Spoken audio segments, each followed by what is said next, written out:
Newbold Primary School, Binfield, a cold, wet Friday morning. But I'm here for something very special. In fact, I'm here for something that will make your hair stand on end.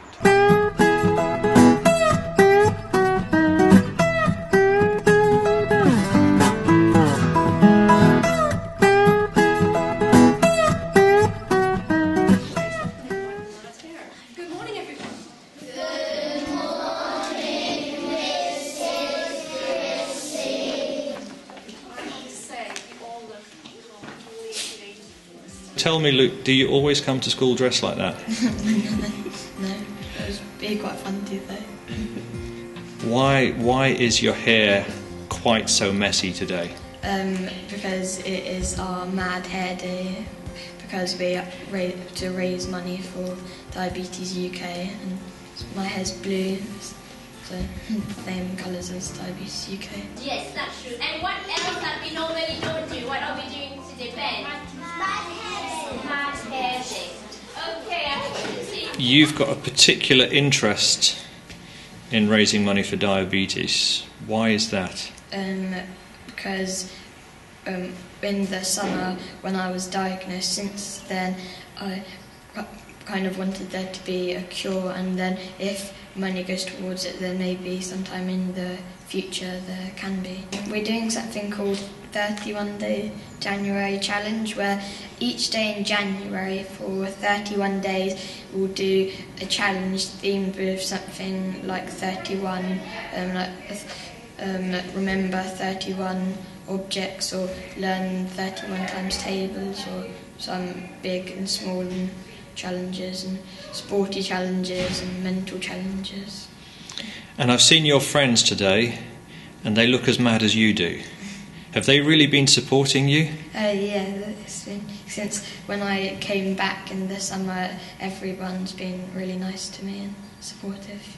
Okay, so the fact that you've got something different about you now has made no difference to your friends. They're just as good to you. I was a bit scared about telling them to begin with, but they do support me. You were on holiday when all of this happened.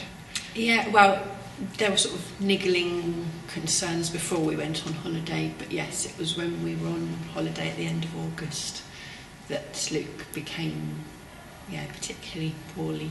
Yeah. Mums always get worried for their children. Even when children are well, you worry about them. Yeah. How did it feel for you to find that your son has now got a special, you've got to look after him differently? We were panic-stricken. We didn't know anything about it. It was very scary. It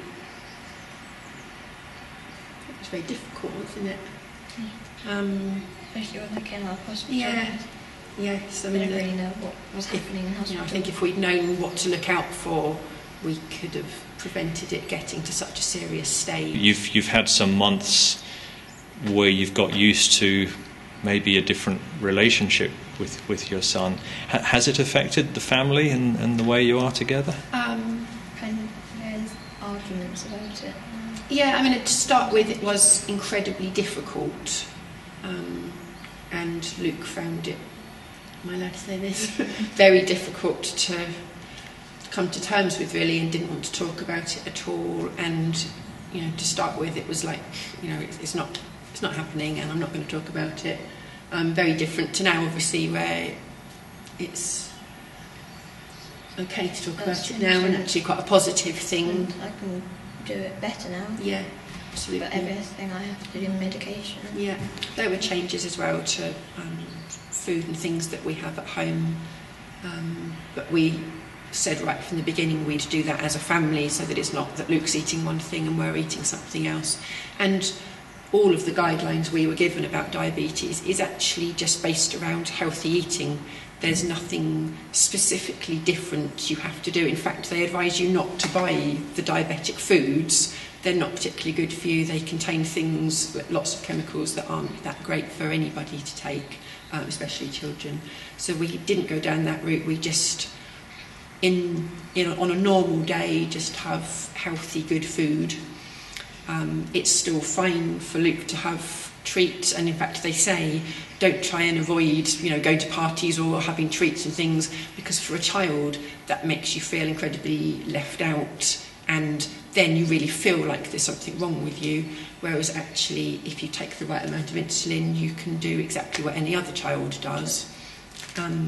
But it's just, you know, you shouldn't really do that every day. It wouldn't be sort of eating a bag of sweets every day or having lots of puddings and cakes and even things. some really sweet puddings, like meringue, I don't like anymore. No, yeah, there are sweet things I like. We were quite lucky that he doesn't actually like really sugary things anyway.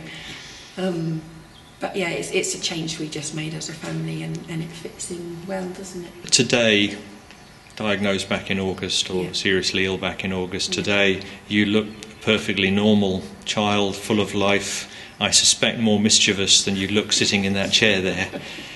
Mum, how do you feel about Luke's involvement, his desire to do this 31-day fundraising awareness programme? It's been fantastic. I'm incredibly proud of him.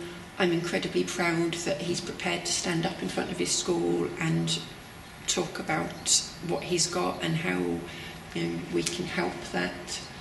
Scary. Yeah, I know that. But yeah, it's been quite a tough month. Like, a lot of the challenges have been very physical, which Luke's fantastic with and I'm hopeless at. But like yesterday, he's inspired me absolutely. He's been fantastic. And how do you feel about the school? They've been supportive of you? Ever since Luke started at Newbold School in year 4, Newbold School has been beyond fantastic. I think they all already know that I don't have a bad word to say about the school and never have done. It is, Luke came from another school that he wasn't particularly happy at and I wasn't very happy with.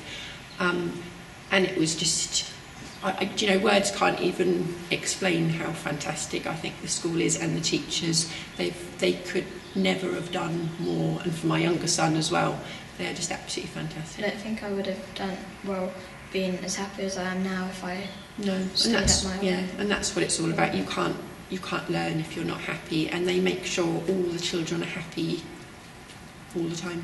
That's friendly and